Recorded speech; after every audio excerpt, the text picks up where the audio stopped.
Dana White and the UFC have been accused of fast-tracking certain prospects to the top of their division based on their allure and or superstar potential. Today I want to go over some of these prospects and take a look at how their careers ended up. The first one that I would like to talk about is Darren Till. Darren Till rose to popularity with his entertaining fight style, a good striker, great on the mic, and his insane accent that many fans found funny and interesting to listen to. However, the UFC did seem to push Darren Till a little too hard, too fast. He didn't really get a lot of impressive wins before his title shot against Tyron Woodley. In fact, his really only impressive win would have been against Cowboy Cerrone, who wasn't in his prime, and we ended up seeing a young Darren Till at just 25 years old fight for the title, and it did not go well. And after losing to Tyron Woodley, he would go 1-5 in his last 6. Clearly, he was pushed to the top a little too soon, and without the right time to develop, he fell short of getting the belt. Another fighter who was plastered all over social media is Sage Northcutt. Part of it was his looks, and part of it was his fight style, a relatively entertaining guy that the UFC may have pushed a little too hard. Now, he didn't have a bad career. He was signed at just 19 years old, and he was basically plastered on every single UFC promo ever. He did go 6-2 in the company, which is not a bad record at all, but he definitely didn't quite live up to the hype and ended up getting cut shortly after. Now, one of the successful stars that was pushed to the top, let's talk about Sean O'Malley. Many would argue that Sean O'Malley was given favorable matchups up until his fight against Peter Yan, in which he won a close split decision where some people argue that Sean lost. Personally, I've watched that fight several times. I do think Sean won. However, I can understand why people do lean Peter Yan's way. After the Peter Yan fight, he would then fight Aljamain Sterling for the belt, and the UFC reportedly made Aljamain take a pretty quick turnaround after his last fight. He had to rush through camp. He wasn't fully healthy, and Sean did end up winning by second round TKO, and Aljamain did look relatively unprepared, if we're being honest.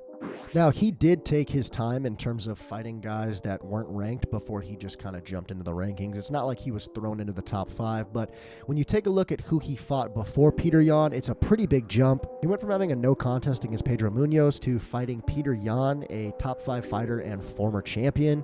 Now, obviously, he was able to win this fight, so I guess you could say he wasn't pushed too soon, but it definitely felt like the UFC saw a star in Sean O'Malley, someone who could potentially sell pay-per-views, and they decided to push him to the top a little bit faster than you would typically see with some fighters who don't have as much allure as him. Now, back to cases of fighters where it didn't work out, let's talk about Johnny Walker. This is the guy that they once said had the skills and the tools to beat Jon Jones. That's right. They said Johnny Walker would beat Jon Jones. I won't forget. I'm not letting any of you forget either. Some of you actually thought Johnny Walker could beat Jon Jones. Now, light heavyweight, not the most stacked division, and Johnny Walker was getting highlight reel KOs that did help catapult him to the top of the division. However, he ended up getting chinned several times, and he's now known as one of the chinnier fighters in the UFC. He's relatively easy to knock out. We've seen him get knocked out by Jamal Hill, Magomed Ankalaev.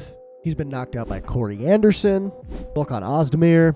The guy is pretty chinny, and his knockouts are always insane. If you haven't seen a Johnny Walker KO in a while, go ahead and look him up. The guy, it looks like his brain explodes every time he gets punched. However, Johnny Walker is potentially on the come up right now. He did just beat Zhongming Yang by TKO, and a lot of people expected Johnny to get crucified in this fight, to get brutally KO'd, but he ended up showing that he still has what it takes to at least win some fights. Now, the question is, can he continue from here? I'm going to say no. Light heavyweight is it's a hard-hitting division, and I just don't think his chin will hold up. But overall, I think the UFC does tend to, at times, see certain fighters that have a certain allure and a certain superstar potential, and sometimes they push them a little too far, too fast, and it ends up negatively impacting them.